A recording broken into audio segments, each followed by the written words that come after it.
मैं आपसे जानना चाहता हूँ कि राहुल गांधी जी की सदस्यता अभी चली गई है। हालांकि कोर्ट में अपील का मामला है, वो अगर ये निर्णय अगर नहीं बदलता है तो 2024 में कांग्रेस आपका पीएम कैंडिडेट कौन होंगे? मिथिलेश जी, पीएम का कैंडिडेट तो अभी बहुत दूर की बात है। ये तो जैसे मैंने कहा कि ये तो राष्ट्रीय स्तर पर और निर्णय जो है सभी दल मिलकर अगर साथ में लड़ते हैं तो चुनाव के बाद किया जाएगा।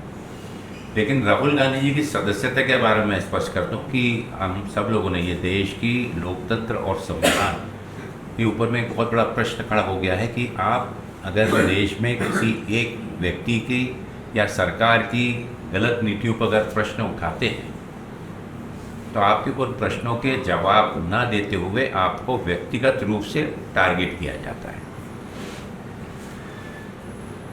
कांग्रेस या पार्लियामेंट में अगर शुरुआत करें तो इसकी शुरुआत राहुल जी ने अडानी के कृत्यों का, अडानी के बारे में जो रिपोर्ट छपी उस रिपोर्ट के बारे में स्पष्टीकरण सरकार से मांगा, माननीय प्रधानमंत्री जी से। माननीय प्रधानमंत्री जी को पूरे देश ने सुना।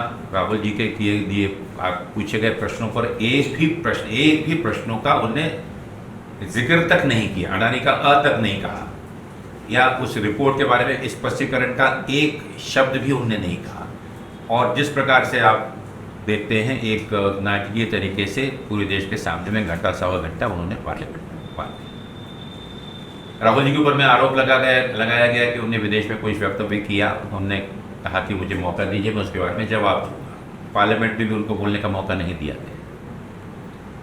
अब 2019 में जो वक्तव्य भाषण उन्होंने चुनावी प्रचार के दौरान जो किया गया था, और जो पिटिशनर है वो खुद अपने ही पिटिशन के ऊपर में हाईकोर्ट से जाके स्टे ले लेता है और इसी के 9 दिन बाद वो व्यक्ति अपना स्टे वेकेट करा के फिर कोर्ट के सामने आ जाता है कि मुझे उस प्रकरण के ऊपर में अब सुनवाई चाहिए, जो कि व्यक्तिगत मानहानि का, जिसमें मैक्सिमम सजा 2 वर्ष की होती है। और माननीय कोर्ट भी जो वक्तव्य हुआ है उसके ऊपर में चर्चा आप सब जानते हैं कि महंगाई के रेफरेंस में राहुल जी ने कहा कि देश में महंगाई इतनी बढ़ रही है, उतना हो रहा है, लेकिन देश की धन संपत्ति उठा के ऐसे लोग बाहर ले जा रहे हैं, चोरी कर रहे हैं। तो क्या बात है कि सभी चोर इस प्रकार से ही होते हैं। अब उसका रेफरेंस महंगाई के संदर्भ में था, उसका रेफरेंस कोई व्यक्तिगत किसी पे नहीं था, ना कोई जाति समाज समुदाय पे था। लेकिन उसके बारे में माननीय कोर्ट, कांग्रेस हमारी न्यायपालिका पे पूर्ण विश्वास रखती है। आने वाले दिनों में हमें पूरा विश्वास है कि जो न्यायपूर्वक होगा वो निर्णय लिया जाएगा, चाहे उनकी सदस्यता का मामला हो, चाहे उनके किए गए वक्तव्य को इसको आपराधिक माना गया हो, उससे संबंधित फैसला हो। लेकिन आज वाकई में देश में जिस प्रकार से अनकही आपातकालीन स्थिति पूरे देश में आज देश का नागरिक महसूस कर रहा है और लोगों का ध्यान सरकार की, मोदी जी की, केंद्र सरकार की विफलताओं से हटाने के लिए, चाहे वो बेरोजगारी का मुद्दा हो, चाहे महंगाई का मुद्दा हो, चाहे देश की अर्थव्यवस्था का मुद्दा हो, चाहे डिमोनेटाइजेशन के चलते हुए देश के ऊपर आई हुई आपदा का संबंध हो, चाहे हमारे विदेश नीति हो, चाहे हमारे एग्रीकल्चर, खेती, किसानों से संबंधित गलत नीतियां हों, चाहे युवकों के भविष्य के चलते हुए जो हम बड़ी बड़ी बात कर रहे हैं, उस संदर्भ में नौकरी के लिए इंफ्रास्ट्रक्चर की हम बात तो करते हैं, लेकिन नौकरी भी तो उपलब्ध होनी चाहिए। क्या पूरे देश में कहीं पर हमको महसूस होता है कि हमारे कुछ उद्योग या इससे ऐसा कोई कदम सरकार ने उठाया जिसके आगे जाके नौकरी के बेहतर अवसर पैदा होंगे?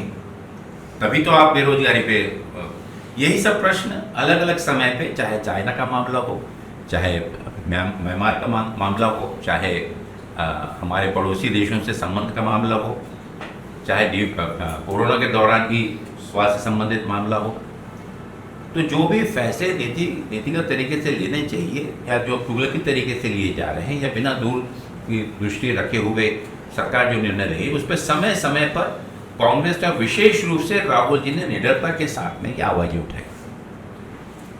अब उन आवाजों का उद्देश्य क्या था? क्या उसका उद्देश्य ये था कि किसी व्यक्ति को नीचा दिखाना, उद्देश्य ये था कि देश का बुरा ना हो, देश के युवकों को का भविष्य कमजोर ना हो, देश के अंदर की आर्थिक व्यवस्था कमजोर ना हो, देश का भाईचारा बाकी पड़ोसी राज्यों से बेहतर रहे, जो कि हम सदियों से चलते आए। और हिंदुस्तान ने, भारत ने हमेशा नैतिक रूप से, सांस्कृतिक रूप से और सभी प्रकार से अगर देखें तो हमारे इस भूखंड में नेतृत्व किया है, दिशा दी है और दुनिया को दिशा दी है। तो हमारे लोकतंत्र एक पूरी दुनिया में पहचान है। हमारे यहाँ का इतना बड़ा लोकतंत्र का हमारा चुनाव एक बहुत बड़ी पहचान है। अब इस पहचान को कायम रखने के लिए, उसको सजाने संवारने के लिए राहुल जी हमेशा वक्तव्य करते रहे, हमारे अन्य नेता भी करते रहे। अगर उनको, उनके प्रश्न को आपराधिक मानकर, या कोई भी गैर भाजपाई नेता अगर कोई प्रश्न पूछता है वो तो अपराध कर रहा है, और इस प्रकार की भावना करते हुए संवैधानिक संस्थाओं के माध्यम से उन्हें प्रताड़ित करते हुए, चाहे पुलिस हो, ईडी हो, इनकम टैक्स हो, सीबीआई हो, सीआईडी हो, तो मुझे लगता है कि ये बहुत बड़ा खतरा हमारे जो मौलिक अधिकार, हमारा प्रश्न पूछने का, जो लोकतंत्र की सबसे बड़ी ताकत अगर है तो वो है प्रश्न पूछने का अधिकार। और अगर वही जब चले जाएगी तो आने वाले समय में जो भी राजा बोले उसी प्रकार से हमको अपना पीर मचाना पड़ेगा। तो ये एक खतरे का माहौल है। और इन्हीं सब भावनाओं को लेकर माननीय राहुल जी सदस्यता के लिए इतने चिंतित नहीं है, ना ही कांग्रेस चिंतित है। लेकिन जिस आधार पर अगर इसी प्रकार से रहे तो क्या लोगों का लोकसभा पे या न्यायिक प्रणाली पर या संवैधानिक संस्थाओं पर विश्वास रहेगा?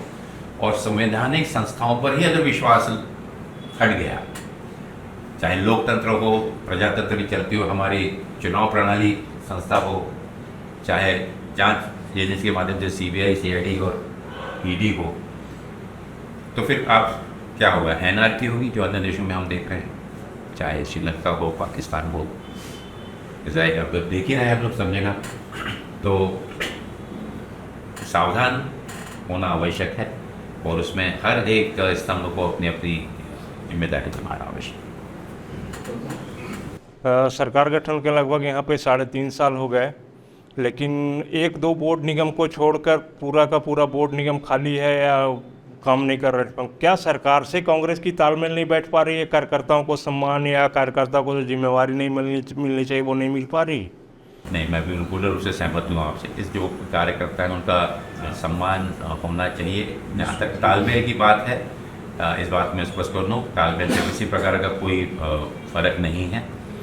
और इसके ऊपर में निर्णय जेएमएम और कांग्रेस से मिलकर बाकी जो भी निर्णय लेना है, क्योंकि आप समझते हैं कि जब निर्णय लेने की बात होती है और भी बहुत सारे फैक्टर्स होते हैं, राजनीतिक फैक्टर, जैसे हर किसी को देना करना, बैलेंसिंग, सभी चीज़ें हैं। लेकिन वो प्रक्रिया भी मुझे ऐसा लगता है कि माननीय मुख्यमंत्री जी के स्तर पर पूर्ण हो चुकी है।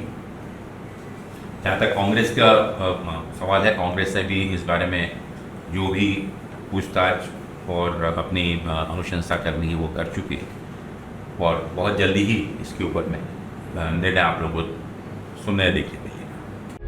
प्रभातखबर.com, विश्वास वही, रफ्तार नहीं।